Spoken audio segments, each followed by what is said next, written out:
Os dois times cariocas golearam na última rodada e a repórter Eduarda Pessinati marcou os dois elencos de perto. Vai lá, Eduarda. Bahia e São Paulo. Esses são os destinos de Flamengo e Fluminense neste final de semana por conta da 10ª rodada do Campeonato Brasileiro. E o primeiro time a deixar o Rio de Janeiro na tarde deste sábado foi o tricolor carioca. Domingo, às 4 horas da tarde, no Morumbi, tem duelo de tricolores. O volante Matheus Norton tomou o 3º cartão amarelo na vitória sobre o Avaí e cumpre suspensão automática. Já o Wendel, recuperado de dores no joelho, viajou com a equipe. Um pouco mais tarde, no aeroporto do Galeão, foi a vez do Flamengo embarcar para Salvador, onde no domingo, às 6h30 da tarde, enfrenta o Bahia na Fonte Nova. O Everton Ribeiro fará sua estreia com a camisa do Flamengo. Ele e Matheus Sávio devem ser as novidades no ataque do time, que tem Everton e Juan suspensos por terem tomado o 3º cartão amarelo na vitória por 5-1 diante da Chapecoense. Hever também não se recuperou de uma pancada na coxa e por isso não viajou com o time. Assim, a zaga de Zé Ricardo para esta partida terá o recém-chegado Rodolfo ao lado de Rafael Vaz. O Flamengo é o 8º colocado na tabela do Campeonato Brasileiro com os mesmos 14 pontos do Fluminense, que é o 6º. Já os adversários dos times cariocas neste final de semana, Bahia e São Paulo, têm apenas 10 pontos e estão a 1 da zona do rebaixamento. Do aeroporto do Galeão, no Rio de Janeiro, Eduarda Pessinati para o Fox Sports.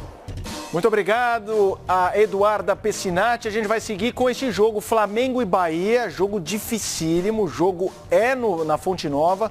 Nas últimas 2 visitas o Flamengo não teve bons resultados e o Bahia nesse campeonato forte em casa, embora tenha perdido para o Palmeiras 4-2 no último jogo em que esteve atuando em seus domínios. Quem vai falar um pouquinho sobre isso é o Rodinei, lateral do Flamengo. Vamos ouvi-lo. Estou muito feliz com a vitória de ontem. E lembrando, como você disse, o aproveitamento nosso dentro do Rio é muito bom, que, se eu não me engano, são 20 jogos, 11 vitórias e 9 empates, mas fora de casa a gente sabe que está devendo. E por ser Flamengo, cara, o elenco que a gente tem, como eu disse em outras entrevistas, todos os jogos a gente tem que entrar sabendo da responsabilidade que é vestir o manto, sabendo que independente se é dentro ou fora de casa, precisamos conquistar a vitória e tenho certeza que a partir do jogo contra o Bahia, vamos ter uma postura diferente para voltar para o Rio com os 3 pontos. Fábio Azevedo, o Flamengo é interessante, conseguiu uma vitória de 5-1 para cima da Chapecoense. Hoje acompanhando um pouco mídias sociais, eu via discussões positivas, numa boa, entre torcedores rubro-negros, porque tem a expectativa do Everton Ribeiro, tem a história, o Conca já voltou, tem o Diego voando, Matheus Sávio, a informação de que pode jogar. O pessoal não dá para escalar 15. Como é que você vê essa situação do Flamengo atual? Como é que você imagina o Flamengo ideal na cabeça do Zé Ricardo? Não vamos esquecer que ainda tem Giovânio para estrear. Né? Qualquer momento o Giovânio vai ficar à disposição. E tem o Vinícius Júnior. Porque quando a gente escala o Flamengo ideal, a gente está sempre tirando o Vinícius Júnior, que todo mundo queria ver jogar. E eu acho que a quantidade de contratações, o Giovânio não traria para o Flamengo. Eu acho que o Giovânio vai matar a sequência do Vinícius Júnior nesse momento. O Conca eu nem coloco, porque o Conca vai ficar até o final do ano entrando numa suspensão do Diego, numa contusão que aconteça, algum problema. Na sua opinião, ele vai ser coadjuvante nesse ano? Ele vai ser. Ele vem de um longo tempo de inatividade, quase 1 ano, depois de uma cirurgia no joelho. E ele joga na função do Diego.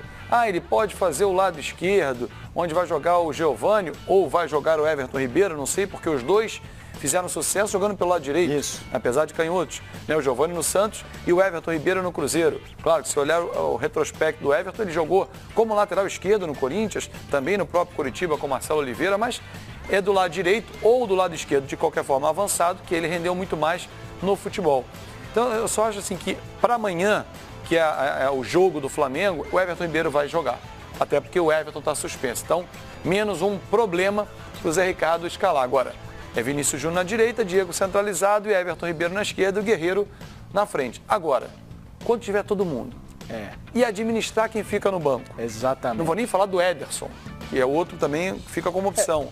A gente tá falando de uns caras que aparentemente até estão saindo do radar completamente, a gente não tá nem discutindo. Posso citar o Mancoejo? Ou não? Eu esqueci. Olha só, né? A qualidade do elenco do Flamengo, que claro que daqui a pouco vai abrir mão de um ou outro, uma proposta vai pintar. O Gabriel Bahia teve uma sondagem, não oficial o Flamengo, mas tentou identificar como é que está o Gabriel, que é outro que está voltando de uma pancada na costela. Então assim, o Flamengo tem uma opção para cada setor, 3 jogadores pelo menos. Em algum momento vai ter que abrir mão. Vocês estão percebendo, as mensagens de vocês pela hashtag Rodada Fox aparecem na tela. Torcedores rubro-negros, fiquem à vontade, escalem o seu Flamengo ideal. Vou até colocar 2 temas também nessa nossa situação de escalação. Primeiro, o 5-1 apagou a falha do Thiago. No momento que o Thiago falhou, 2-1, a Chapecoense teve uns 5, 7 minutos após o gol, que eu pensei, se sair um empate, a torcida já vai começar o quê? Ou a pedir ao Muralha, ou a pedir a contratação de alguém. O gol, como é que você imagina? Você acha que é uma situação muito bem clara de Thiago titular e o Muralha agora como um coadjuvante no banco de reservas? E a chegada do Rodolfo na zaga no momento que parece que com o Juan e Hever estavam jogando muito bem, embora o Juan tenha idade e também não aguente o calendário inteiro, quarta, domingo. Como é que você imagina gol e zaga? Vamos falar do setor defensivo como um todo, né? Começando no gol, o Thiago, é claro que ele precisa ter sequência, ele é garoto, ele precisa ganhar confiança. A falha que ele teve, qualquer goleiro, mesmo experiente, já aconteceu e ele precisa ter essa sequência. O Flamengo está de olho no mercado. Se tiver uma oportunidade, ele vai em busca desse goleiro, mas é aquele tiro certo. Tem que buscar a peça certa. Não adianta trazer mais um para brigar com o Muralha, com o Thiago ou até mesmo com o Paulo Vitor, que está voltando da Turquia e tem contrato com o Flamengo. Então, é para ser o cara que vai assumir essa vaga de titular. Na zaga, Hever e Rodolfo, que para mim vai ser a zaga do Flamengo, o Juan começou jogando contra o Chapecoense, tem muita experiência, mas está suspenso, não joga. O Hever, com uma pancada na coxa, ficou no Rio sendo preparado para jogar contra o Santos. E aí o Rodolfo ganha uma chance de começar a ter sequência. Rodolfo também que vem de um problema, uma cirurgia, ele está recuperado, mas precisa ter sequência. Ao lado do Rafael Vaz, o Flamengo abriu mão do Donati, vendeu ele para o Tijuana do México. Rafael Vaz, que a torcida não morre de amores, mas se fizer o simples, jogar futebol sem inventar, lançamento 3 dedos, é bom zagueiro. Dá para compor, ainda tem o Léo Duarte. Olha as opções que tem para a zaga, por exemplo, o Flamengo. Antes da gente falar do Bahia, uma informação do Flamengo, uma notícia envolvendo o presidente Eduardo Bandeira de Mello. Dá só uma olhada. O presidente rubro-negro foi denunciado pela Procuradoria do STJD por essa banana que a gente está vendo aí. O gesto foi feito para um grupo de torcedores do próprio Flamengo antes do empate contra o Avaí no estádio da Ressacada. Caso seja condenado, Bandeira de Mello poderá ficar suspenso por entre 15 a 180 dias. Ele já se pronunciou sobre o episódio, mas essa é a novidade deste sábado. Por falar em mandatários, daqui a pouco a gente vai apresentar uma entrevista de hoje do presidente do Vasco da Gama, Eurico Miranda. Vasco joga às 11 da manhã deste domingo contra o Atlético Goianiense em São Januário. Aliás, esse jogo é interessante porque o Vasco teve aquela sequência de invencibilidade no ano passado. O Atlético Goianiense foi a pedra no sapato do Vasco na Série B, tanto na ida quanto na volta. Foi quem derrubou a série invicta do Vasco justamente em São Januário. Então, não quero parecer que estou urubuzando o gigante da colina, mas é um dado que a gente precisa passar. Então daqui a pouco, Vasco da Gama. Mas agora uma dupla de sucesso do Flamengo. Diego e Guerreiro. Os números dos dois, desde que eles estão juntos no Flamengo, são impressionantes, Fábio. 23 jogos que eles atuaram juntos, desde que se juntaram na Gávea. 14 gols do Guerreiro, gols do Diego 13, um número elevadíssimo se você considerar que ele é meia. Marcaram juntos 27 gols.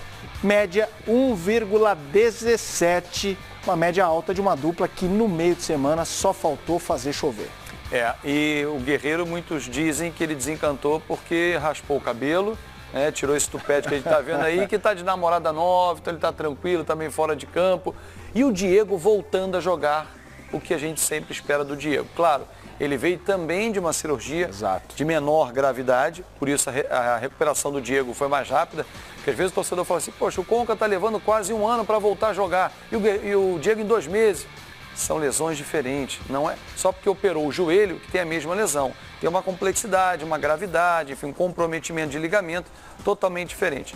O Diego, para mim, apesar dos 3 gols do Guerreiro, Felipe e amigos, foi o cara dessa partida. Esse primeiro gol que ele fez, que é uma bola difícil de pegar, tinha tudo para sair do estádio, jogar no último degrau da arquibancada, e ele dá uma chicotada, e o movimento que ele faz no cruzamento do Rodinei é para receber, e ele não recebe a bola. O Rodinei cruza, né? Ele já pega o rebote. E depois, ele, o Guerreiro, mostrando esse entrosamento, que é muito bom, os números mostram isso. Ele sai da área, o Guerreiro lança para ele, domina no peito, ou ele vai e serve o Guerreiro. Realmente são 2 jogadores de muita qualidade. Agora, o Guerreiro estava sendo questionado por alguns torcedores, não pela maioria. Fizemos várias pesquisas e a maioria que queria que ele ficasse como titular, e a maioria estava certa, né? E o Zé Ricardo ouviu a maioria, apesar do Damião ter feito alguns gols. O Guerreiro era o único 9 do futebol do Rio que ainda não tinha feito gol no Campeonato Brasileiro. Aí quando desencanta contra a Chape, faz só 3 de cara, né? Paulo, eu vi agora a hashtag Rodada Fox, tá na tela, o Daniel, o Wellington Ramos, o Paulo falando que está assistindo com o pessoal, com o Samuel, de 3 anos, o seu filho, um abraço a todos.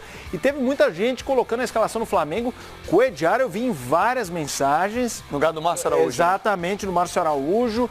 O Ediar cresceu muito nessa, digamos, enquete sobre a escalação do Flamengo. O Bahia pela frente, Fábio Azevedo. O que reside, na sua opinião, de perigo para o Flamengo?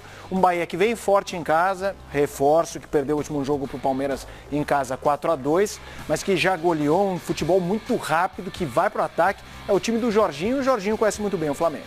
O Jorginho que tenta encontrar a melhor formação, ter uma sequência de vitórias. Você no início do programa chamava atenção para o Atlético Paranaense, que deu uma subida, né? Saiu da lanterna. Ele engrena, ele vem de 3 vitórias. Exato. Nas últimas 3 rodadas, só o Atlético Paranaense venceu 3 vezes, né? Então, o único time que venceu os 3 últimos jogos.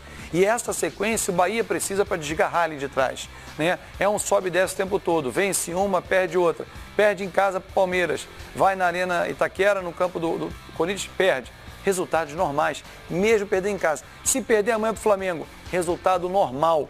Faz parte do Campeonato Brasileiro pela medição de força. Se a gente fizer quem é mais forte, é o Flamengo ou é o Bahia hoje? É o Flamengo. Então o Flamengo vencer, mesmo na Fonte Nova, não é um resultado anormal, não é zebra. Mas o torcedor do Bahia não quer ouvir falar disso. Ele quer deixar o Vitória para trás, ele quer engrenar uma sequência, ele quer poder zoar o adversário, que é o rival, que é o Vitória, e ele quer ver o time jogar com alegria, como foi no início do campeonato, quando goleou o Atlético Paranaense, por exemplo, que a gente viu aquele jogo que ele conseguiu ter uma sequência, aliás, perdeu aquele jogo com o Atlético Paranaense, na abertura do campeonato, mas ele teve uma sequência positiva. Depois, a mudança de treinador foi porque o treinador quis ir embora. Isso, o Internacional. Exatamente, né? O Guto Ferreira, ele resolveu, falou, eu vou embora, vou para um outro projeto.